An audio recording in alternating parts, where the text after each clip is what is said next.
គឺស្ដីបងប្អូនអរគ្នាចឹងនៅក្នុងវីដេអូនេះគឺខ្ញុំនឹងចែកម្លែកបងប្អូនអរគ្នាក្នុងនឹងទីការពីជាទូទៅយើងចង់ copy អត្ថបទនៅក្នុង Word ឬក៏ក្នុង PowerPoint ឬអីចឹងណាយើង copy វាមានវិធីសាស្ត្រផ្សេងគ្នាយើងគ្រាន់តែ select Ctrl C Ctrl អីទៅប៉ុន្តែនៅក្នុងវីដេអូនេះគឺខ្ញុំប្រាប់ពិសេសមួយនៅក្នុង Microsoft Office ទាំង PowerPoint ទាំង Word អញ្ចឹងបងប្អូនអាចធ្វើការ copy ចម្លងទិន្នន័យពីកន្លែងណាមួយដោយ copy ទៅតាមចំណុចដែលយើងចង់បានអញ្ចឹងណាឧទាហរណ៍ថាបើជាទូទៅបងប្អូនធ្វើការ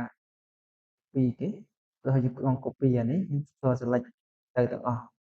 យើង Ctrl C ឬក៏ចុច mouse ស្ដាំវាពាក្យថា copy មិនអញ្ចឹងអូខេ copy មកអញ្ចឹងប៉ុន្តែនៅក្នុងករណីដែលថាបងប្អូនអត់ចង់បានឲ្យវា copy ទាំងអក្សរផ្នែកខាងក្រោយទេ copy តែចំណុចពោលអញ្ចឹងណាតែយើង select យ៉ាងម៉េចហើយ copy វាយ៉ាងម៉េចអូខេ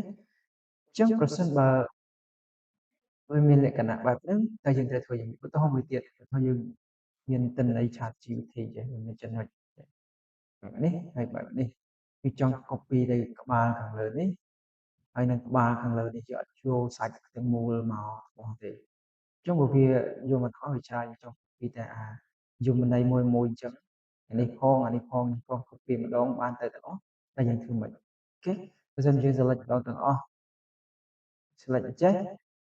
យើង select អានេះមួយហើយយើងមក select អានេះមួយទៀតវាដាច់ទៅលើអញ្ចឹងណាអញ្ចឹងវាពិបាកការធ្វើអញ្ចឹងវិធីសាស្ត្រហ្នឹងគឺបងប្អូនគ្រាន់តែ select ឧទាហរណ៍យើងចង់បានខាងលើយើង select យមន័យនៅខាងលើចុច mouse ស្ដាំយកពាក្យថា copy មួយហើយបន្តមកទៀតយើងមកធ្វើអាក្រោមទៀតយើង select អាហ្នឹងមកយើងចុច mouse ស្ដាំយើង copy ទៀតហើយអានេះយើងចុច mouse select ហើយចុច mouse ស្ដាំ copy ទៀតចេះអញ្ចឹងគឺយើងធ្វើបែបហ្នឹងថាអូចុងមើល select អញ្ចឹងអាដាច់លើវាមិន copy ទេវា copy អាក្រោមទៅវាមិនធ្វើឲ្យលើទេនៅក្នុងវិធីសាស្ត្រនេះគឺ Microsoft វាអនុញ្ញាតឲ្យយើងបន្តិចផាសឡងទាំងអស់បានមានជាជំរើសអញ្ចឹងហ្នឹងហើយឧទាហរណ៍ថាយើងចង់មក copy អានេះទៀត copy អានេះចុច mouse ស្ដាំ copy ស្លេចត្រឹមនេះមកនៅក្នុង Word ណាយើងចុច Control ទៅវាស្លេចបានច្រើនតាមចំណុចប៉ុន្តែនេះយើងចុច Control កើតទេនៅក្នុង website នៅក្នុងអីចឹងអូខេពីរហូតចឹងបន្តទៀតបងប្អូនគ្រាន់តែយើងចូលទៅកាន់កម្មវិធីដែលយើងចង់ផាសមកមិនថា PowerPoint មិនថា Word ទេអញ្ចឹងណាឥឡូវយើងចូលមកកាន់កន្លែងហ្នឹងបងប្អូនមើលកន្លែង clipboard កន្លែង clipboard បងប្អូនចុចកន្លែងស្ញាព្រួនតូចនេះមកបងប្អូនមើលឃើញទៅលើអ្វីដែល copy មិញវានៅខាងនេះទាំងអស់ចា copy ដំបូងនៅខាងក្រោមនេះនេះនេះអូខេអញ្ចឹងយើងចង់ដាក់វាចូលទៅក្នុង slide របស់យើងណាចុចវាមកតែវាលោតចូលមកអូខេបើយើងចង់ឲ្យដាច់ដោយឡែកឬក៏ចូលគ្នាបងប្អូនអាចដាក់ cursor នៅក្នុងហ្នឹងតែបើសិនបងប្អូនចង់ចេញណាអាចជា set ផ្សេងទៀតនេះចូលគ្នាដោយសារអីហ្នឹង cursor មកនេះបាន set ផ្សេងយ៉ាអានេះខ្ញុំ copy សាមុនទេនេះអ្វីដែលយើង copy មិញនេះជាខ្ញុំចង់ចាក់នេះទៀតនេះទៀតនេះទៀតឲ្យនៅក្នុង share ទៅមួយអូខេហ្នឹងហើយយើងបរិចមើលទៅគឺវាមកចូលមកគឺមកទាំងអស់អញ្ចឹងគឺវាដល់ភាពងាយស្រួលជាងមួយទៀត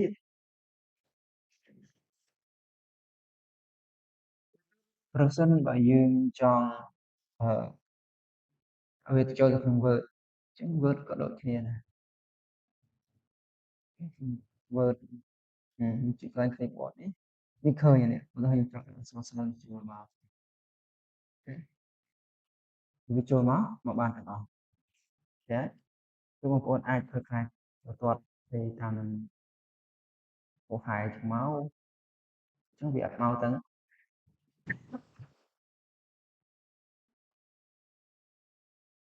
ចឹងវាអត់មកទាំងឧទាហរណ៍ទាំងអីមិញទេខាងនេះក៏ដូចគ្នាដែរ ឧទាហរណ៍ខ្ញុំលុបអីចោលអមដែលយើង copy វិញអូខេខ្ញុំមកទាំងអស់គេអត់ចឹងវាទៅតាមអ្វីដែលយើងចង់បានទៅទាំងនោះទៅតាមអ្វីដែលមានសាច់មានអីទាំងអស់បើមិនយើងអត់ធ្វើការប្រើប្រាស់វិធីសិក្សាអញ្ចឹងទេគឺយើងបាក់ក្នុងការ select ក្នុងការ copy ពីព្រោះនៅក្នុង Google បើមិនយើងក្នុង website ក្នុងអីក៏ដោយបើមិនយើង select ទាំងអស់អញ្ចឹងយើងចុចទៅ copy វាទៅទាំងអស់ហើយយើង select មួយមួយក្រៅវិធីសាស្ត្រចុចទៅមើល clipboard អត់ទេបងប្អូនមើលអត់ឃើញអ្វីដែលបងប្អូនបាន copy ទេអូខេហ្នឹងហើយហ្នឹងនេះគឺជាវីដេអូមួយសម្រាប់ចែករំលែកបងប្អូនអរគ្នាដើម្បីមានភាពងាយស្រួលក្នុងការចម្លងទិន្នន័យពីកន្លែងណាមួយយកទៅដាក់នៅក្នុងកម្មវិធី Microsoft ដូចជា Word PowerPoint អីហ្នឹងបងប្អូនអាចចុចមើលកន្លែង clipboard ហ្នឹងទៅគឺបងប្អូនអាចធ្វើការអ select នឹងពីរបានហើយអូខេខ្ញុំផ្លាស់ចូលទៅលើកន្លែងកម្មវិធីរបស់បងប្អូនបានហើយគេចឹងវីដេអូនេះគឺមានតែប៉ុណ្ណឹងទេសម្រាប់ចែករំលែកបងប្អូនអរគ្នាយើងជួបគ្នានៅវីដេអូក្រោយទៅទៀតសូមអរគុណ